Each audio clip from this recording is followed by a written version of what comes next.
Halo guys, terima kasih sudah klik video ini. Di sini, gua akan membawakan alur cerita manhwa yang berjudul Seoul Station Necromancer Chapter 5 ya. Oke, tanpa berlama-lama kita akan lanjut ke dalam ceritanya. Cerita dimulai di mana kita diperlihatkan Woo-jin memeluk ibunya yang sedang menangis. Kita beralih di mana Woo-jin sudah mengetahui apa yang terjadi di bumi selama 5 tahun dari ibunya. Semua stasiun kereta subway di seluruh dunia semuanya telah menjadi dungeon. Kejadian itu disebut dungeon shock. Diperlihatkan ibu Woo-jin yang memeluk Soah di saat kepergian ayahnya karena insiden dungeon shock tersebut. Woo-jin berasal dari keluarga yang tidak kaya, tapi kemalangan datang satu persatu. Soah sakit dan situasinya mulai memburuk di setiap harinya.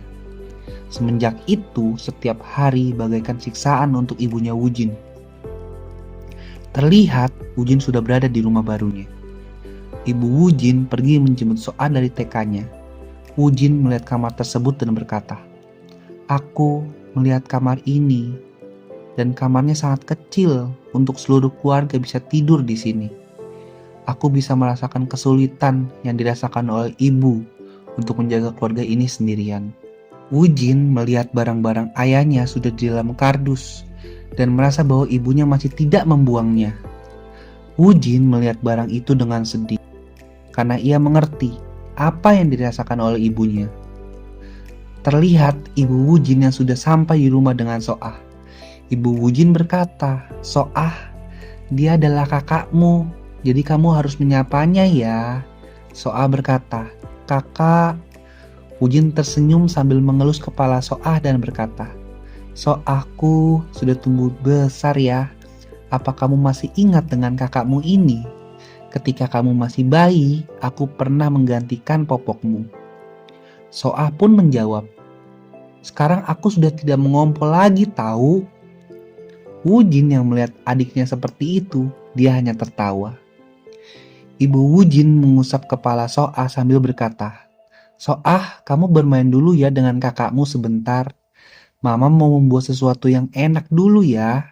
Soah menjawab, "Loh, Mama tidak pergi ke restoran?" Ibunya menjawab, "Tentu saja tidak. Hari ini Mama libur." Malam harinya, di saat ibu dan Soah sudah tidur, Woo-jin yang masih terbangun berpikir dan bergumam, "Bukan seperti ini." Kita diperlihatkan 20 tahun sebelumnya. Tidak ada seorang pun yang tahu bahwa Woo-jin disummon ke planet Alpen. Supaya kita mengerti sama-sama jalan ceritanya ya guys, gue mau ngejelasin ke kalian. Jadi guys, 20 tahun Woo-jin di planet Alpen, dan ternyata hanya 5 tahun waktu yang berlalu di bumi. Oke, lanjut. Dunia itu bagaikan game. Untuk bisa bertahan hidup di planet Alpen, Woo-jin menggunakan cara apapun yang dia bisa untuk melawan mereka satu persatu. Dan tidak ada orang yang bisa membayangkan apa yang dialami Woo-jin saat itu. Dan hasilnya, Woo-jin menjadi necromancer dengan level yang maksimal.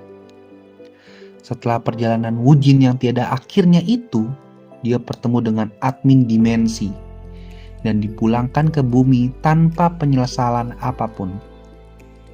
Semua itu Woo-jin lakukan hanya untuk pulang dan bertemu keluarganya. Woo-jin berharap dia bisa menemukan kebahagiaan sederhana yang pada awalnya ia harapkan. Akan tetapi, bumi yang sekarang ini tidak sama dengan bumi yang sebelumnya. Oleh karena itu, ayahnya tiada dan keluarganya memerlukan uang. Woo-jin bergumam sebelum tidur, "Aku tidak akan membiarkannya. Aku harus mencari uang. Aku bisa bertahan hidup di Alpen. Dan demi keluargaku yang setia menungguku, aku bisa menjalani sesuatu yang lebih menantang dari Alpen." Keesokan harinya, Woo-jin telah membeli HP. Sambil duduk melihat isi HP-nya dan berkata, "Awaken kah?" Woo-jin pun teringat dengan ucapan orang tersebut yang menyebutnya seorang Awaken. Ini flashback ya guys. Orang itu pun bertanya ke Woo-jin, Kenapa kamu masuk ke situ? Padahal tempat itu sudah ditinggalkan. Bahkan tidak ada satupun Bloodstone di sana. Orang itu menyuruh Wujin untuk mengisi daftar orang masuk terlebih dahulu sebelum pergi. Kita kembali ke Wujin yang sedang duduk dan berpikir. Aku harus mencari uang dan satu-satunya yang bisa kulakukan adalah menjadi Waken. Terlihat Wujin sedang berjalan sambil mengirimkan pesan ke ibunya bahwa ia untuk sementara waktu akan menginap di rumah temannya. Setelah mengirimkan pesan ke ibunya, Wujin menghubungi Jaemin lewat kertas yang diberikan Jaemin. Setelah memasukkan nomor itu, Wujin akhirnya menelepon Jaemin. Tetapi yang mengangkat telepon itu bukan Jaemin, melainkan orang lain. Wujin terlihat bingung dengan siapa yang berbicara dengannya, sambil memastikan ulang nomor teleponnya.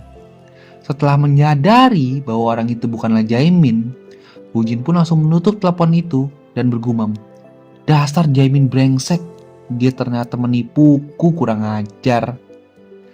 Terlihat Jaemin sedang melangkah untuk pulang sambil berkata, "Aku bahkan tidak berterima kasih dengan orang itu kemarin. Berkat dia, Soyuk dan temannya tidak berani mendekatiku lagi." Sambil memasukkan password pintunya, Jaemin berkata, "Walaupun dia sedikit gila, tapi aku yakin dia bukan orang jahat. Semoga saja dia menemukan ibunya dan berakhir baik." Setelah Jaemin memasuki ruangan, terlihat Wujin yang sedang memperhatikan Jaemin masuk. Jaemin sontak terkejut karena melihat Wujin yang meliriknya dan berkata, "Kah, kamu kok bisa masuk ke sini?" Wujin menjawab pertanyaan Jaemin dengan tersenyum. "Oh, aku menghubungimu sebelumnya, tapi yang menjawab malah orang lain." Jaemin menjawab, "Itu sih..." Wujin menjawab, "Ya, lupakan saja. Aku ingin meminta bantuanmu, Jaemin." Tiba-tiba Jaemin langsung terkejut dan berkata, "Apa? Kamu seorang Awaken?" Wujin menjawab, "Ngomong-ngomong, apakah Awaken bisa mendapatkan uang yang banyak?" Jaemin langsung duduk dan membahas secara serius dengan Wujin. "Ya iyalah, walaupun tergantung dari jenis dungeonnya." Wujin menjawab, "Oh, beritahu aku semuanya yang kamu tahu, Jaemin." Jaemin menjawab lagi, "Pertama-tama, kamu harus mendaftarkan diri sebagai Awaken untuk bisa masuk ke dungeon. Kamu bisa pergi ke dungeon jika kamu masuk dalam guild. Kamu juga bisa bekerja sama pada asosiasi atau di birokrasi." Wujin menanggapi perkataan Jaemin, "Bukannya untuk mendapatkan uang yang paling banyak itu kalau bisa menyelesaikan dungeon sendirian?" Jaemin menjawab, "Tentu saja, tapi karena itu terlalu bahaya, lebih baik aku sarankan kamu bergabung ke guild saja." Wujin tidak membenarkan perkataan Jaemin dan berkata, "Bukannya aku harus lulus ujian dulu baru bisa masuk ke dalam guild? Aku tidak punya waktu untuk itu." Jaemin menjawab, "Kalau begitu, kamu harus ikut ke dalam party, karena dungeon itu sangat berbahaya." Wujin menjawab, "Gimana caranya?" Jaemin menjawab, "Download aplikasi di HP-mu." Wujin menjawab, "Aplikasi apa?" Jaemin menjawab, "Sini, biar aku aja." Wah, ternyata masih ada ya HP seperti ini. Apakah HP ini bekas keluargamu? Wujin menjawab, "Lah, bukannya HP itu HP model baru?" Jaemin menjawab, "Bukanlah, ini HP model lama yang keluar 4 tahun lalu." Wujin pun mendadak kesal karena dia tahu bahwa dirinya tertipu oleh sales HP yang mengatakan HP itu adalah HP terbaru.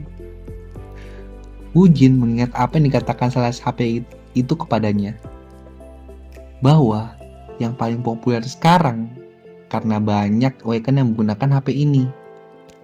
Dalam hati Wujin ia mengatakan, "Awas saja kau sales brengsek." Gue gak kuat tahan tawa guys, sorry. Jaemin memperlihatkan HP Wujin yang sudah diinstal aplikasi tersebut dan berkata, "Ah, loadingnya lama. Intinya ini forum dungeon. Di sini kamu bisa menemukan informasi tentang dungeon dan memesannya." Wujin melihat HP-nya dan berkata, "Jadi ini aplikasinya. Apa ini? Kok ada biaya masuknya?" Jaemin menjawab, "Ya betul, walaupun dungeon tingkat rendah, tetapi biaya masuknya sampai 1 juta won." Wujin melihat Jaemin dan berkata, "Jaemin, pinjam uang dong." Mukanya itu loh anjir. Gila parah, maaf guys. Cerita berlanjut dan kita diperlihatkan gedung birokrat urusan Awaken. Di dalam kita diperlihatkan Wujin yang sedang memperlihatkan kemampuannya. Terlihat orang-orang di sana terkejut melihat kemampuan Wujin yang menakjubkan. Aura yang diperlihatkan Wujin seakan menakutkan bagi semua orang yang ada di sana. Terlihat seekor kelinci yang terkapar tidak berdaya. Sambil melihat kelinci tersebut, Wujin berkata, "Bangkitlah, arise." Tidak lama setelah itu, muncullah pasukan skeleton Wujin dari kelinci tersebut.